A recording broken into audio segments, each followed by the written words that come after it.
If you've got a comment, call Will now on 0818 300 103. 0818 300 103. Or text us 083 3010 103. The Midlands Today Show with Will Faulkner. Midlands 103. So far this morning, you've heard about health workers not being recruited because there's no money. Money being wiped off the value of stocks on markets right across Europe and the world. And money seems to be all people talk about. And not only might it sound callous and depressing to you, but it might make you wonder if anybody cares anymore. Well, you might like to know there are still good people left in the world, and Terena Slevin in Rosscray has been finding this out firsthand. Terena, you're very welcome to the programme. Hi, Will. How are you? Very well, thank you. Tell us about your son, Jason. Jason has cerebral palsy, and he suffered terrible with scoliosis, which is a deformity of the spine. And the effect of that on his spine was what exactly?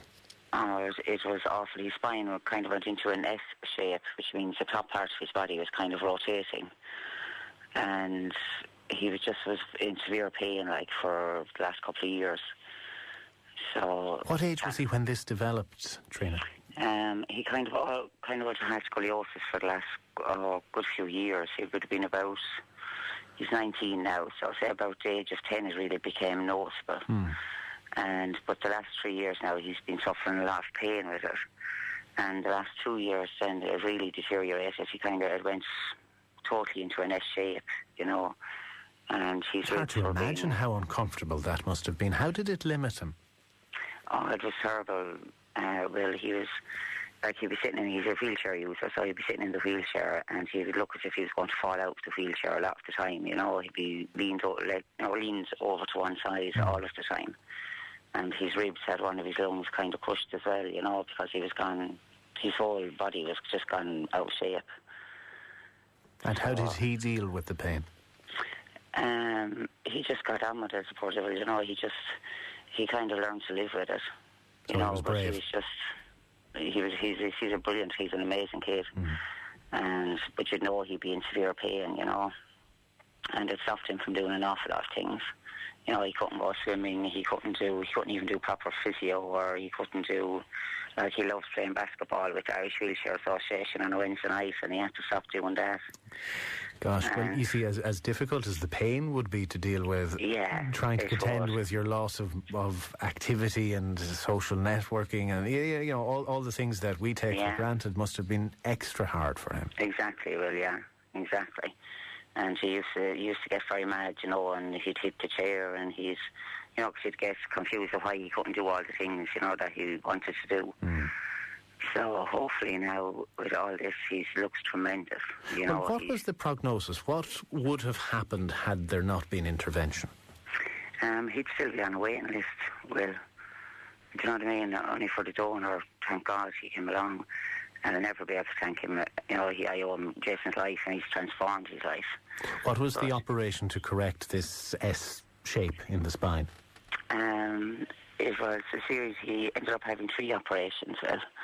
The first one, Dr. Parkiley, which I also have to add, Dr. Parkiley did it on his own time as well. He didn't charge any fees, and neither did a number of the doctors. Porrick, the same. And Dr. Pat Kiley is based where? He covers a lot of hospitals. He would have been attending Pat Kiley in Crumlin as well. So he has known Jason for a number of years? Yeah, he would have had, And he gave of his own time to do this? He did, yeah. He did. He's brilliant. In each of the 3 operations, was it slowly correcting the shape of the spine, or what were they trying to achieve? Yeah, the first operation was to work on the lower part of the spine, and which they corrected greatly. Even after the first operation, he felt it a lot more comfortable to sit. And the second operation then worked on the major part of the spine, the full length of the spine, and that went on for 10 hours. It was a 10-hour operation. That's a serious operation. Yeah, it was. But I have to say, Pakiley just performed miracles with him. I honestly didn't think it was possible to have him as straight as what he is. And how did they straighten it out without getting technical and gory, I suppose? But did they have to divide the spine into sections, or how did they? Yeah, they had to remove some of his spine. and then they put rods in. They put these rods into it and diffuse the spine and put rods in to keep it straight. I would imagine, Terena, now not knowing much about medical practices, but that must have been a risky operation. Well, there's a risk, as you know, with every operation, but Jason's with the spine especially, there is big risks, you know. But thankfully, Dr. McKiley's the surgeon he's just excellent. You know, he did a tremendous job with Jason. How did this donor come into the picture? Jason was featured in a programme in prime time. Barry O'Kelly did a programme for Primetime Investigate, and Jason was featured on it. And the donor just happened to see that programme and came forward the following day and just offered for Jason to go to the Blackrock Clinic to have his operations done. And without that, he would have been waiting years, maybe? maybe? On the waiting list, yeah. And how much, without prying, or you don't have to give exact numbers, but I assume we're looking at 5 figures anyway to carry out such an operation. I wouldn't have a clue, Will. I'll never know. Jason was just said that Jason was to have his operations. And I don't know how much it was costing. I haven't a clue.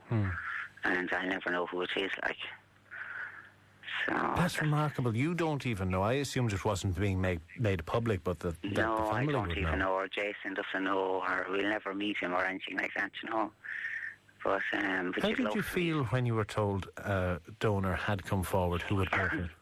Oh, God, well, I was out at my sister's house, actually, when I got the phone call. And Barry rang first, and then the chairman of Blackrock Clinic rang and asked me would I accept the donor's offer. And, of course, I said yes. And I didn't know whether I was going to throw up, or I didn't know whether I was going to start rolling crying, or I took a good half hour, I think, for me to settle down and tell them what was after actually happening. I tell you did roar crying, though, at some point. Yeah. Tears of joy, of course. Yeah.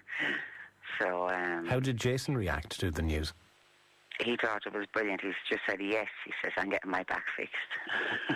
So he just couldn't wait to have his back fixed. So how soon did each of the 3 operations happen in succession? The first one, Will, was on the nearly short 17th of June. And his second operation then was the 13th of July. And he had the third one then, up to date now, has maybe the Monday after that. Okay. So within the last couple of weeks? Yeah.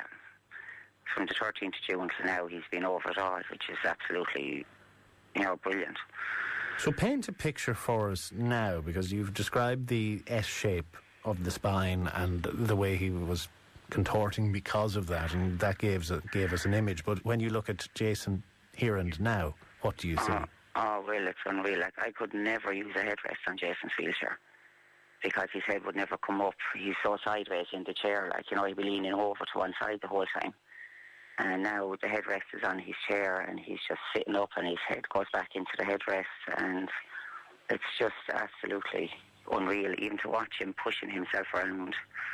It's unreal, like. And he's a few inches taller in the chair, isn't he? He's a good 3 to 4 inches taller, yeah. How does he feel? Oh, brilliant. I put him in front of the mirror in the hospital to have a look at his body, and he was saying, my lumps and bumps are gone, because his ribs were sticking out, and all that kind of stuff. So he was absolutely amazed that he was so flat. So he just can't wait now to go back playing basketball. And he said he reckons he's going to be brilliant at the baskets. No doubt he will. It must have been very... Get back with the hurl. Must have been very, very emotional, in a good way. Oh, God, yeah. Absolutely brilliant. Absolutely brilliant now. How often will he have to go back for checkups after an operation, a series of operations on that scale? I'm not too sure now, Will, on how often he has to go back up, but I'm sure it'll be often, to keep an eye on it. But I just said I'll get word from Dr. Pat Kiley, when to bring him back up. But at the meantime, he's enjoying his new house here now. He's able to fly around it, and which is great. And he's in far better spirits, I imagine, not having the pain and not being bent over in that way. That's it now, really, yeah. When's the basketball competition happening? He goes every Wednesday night with Irish Wheelchair Association here in Oscray. Right. and he's been going with them, but he wouldn't be able to take part that much in it, and he just go and watch them playing it and whatever. But he just can't wait to go back now and get into it and go out to his nephew's house, Christopher and Andrew, to play the hurling with them.